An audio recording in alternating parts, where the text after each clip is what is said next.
साथीहरू सेवाहरू नमस्कार गुड मर्निङ अनि सन्चै हुनुहुन्छ होला सबैजना। म पनि एकदम सन्चै छु। धेरै समयपछि मैले अर्को मिनी ब्लग लिएको छु अनि यो चाहिँ बिहान पखको समय हो। बिहानदेखि नै पानी परिरहेको थियो, 4-5 दिन भइसकेको थियो पानी परेको। एकदम इरिटेट भइसकेको थियो, पानीले कहिले रहन्छ होला जस्तै भइसकेको थियो।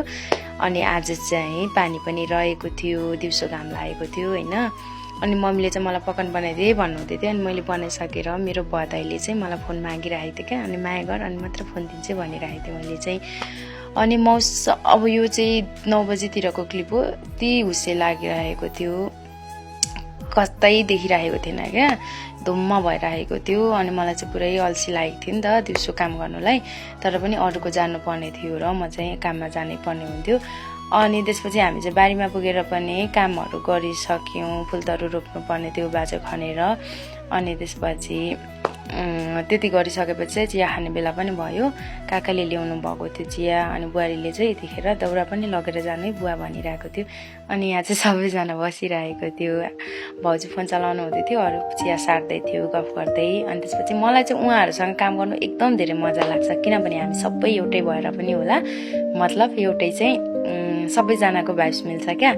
अनि त्यही भएर चिया सार्दै गफ गर्दै हामी चाहिँ 15-20 मिनट अनिवार्य बस्छौँ चिया खाँदा चाहिँ। अनि काका दाउरा लाउँदै बुहारीहरूलाई जिस्काउँदै हुनुहुन्थ्यो। अनि मैले चाहिँ सानो पुच्चेलाई बोलाइरहेको थिएँ, कति टेढो हेरेको तैँले भन्दै। अनि त्यसपछि हामीले चाहिँ त्यति काम भ्याइसक्यौँ।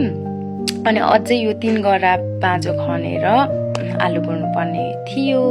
अनि हतार गरेर काम गर्दै गफ गर्दै काका भाइहरू पनि इस्कुसलाई थाङ्रा लाउँदै हुनुहुन्थ्यो। अनि त्यसपछि हामी चाहिँ बारी खन्दै यहाँ गफ गर्दै बसिरहेको छौँ सकेर। अनि त्यसपछि बहिनीले चाहिँ यहाँ बदाम रोप्दैछ। अनि खाजा खाने बेला पनि भयो। खाजा खाएर हामी चाहिँ एकछिन बसिरहेको छौँ सबैजना। अनि खाजा खाइसकेर फेरि बारीमै आज चाहिँ दिउँसो भरि 10 बजीदेखि 5 बजीसम्म बारीकै काममा हामी बिजी भयौँ। मतलब जहिले नै यसरी नै बिजी हो, बिजी चाहिँ तर पनि। अनि हामीले चाहिँ त्यो बाँझो खनिसकेर आलु गोड्नु पनि भ्याइसक्यौँ। आलु गोड्दैछौँ। आलु चाहिँ एकदम मजाले पलाएको रहेछ। अनि गोड्नुलाई पनि एकदम मजा आइरहेको थियो। अनि त्यसपछि अब 5 बजी त निस्किने टाइम हो। अनि त्यही भएर हामी चाहिँ म चाहिँ यो काम सकेर पनि हामी चाहिँ बाटोमा निस्केको थियौँ। अनि मैले यो थोरै क्लिप लिएँ गाउँको। मौसम सफा भएर पनि होला, एकदम हेर्नलाई पनि मजा आइरहेको थियो। अनि त्यसपछि अब हामी चाहिँ आफ्नो आफ्नो घरतिर लाग्नुपर्ने हुन्छ। आजलाई मेरो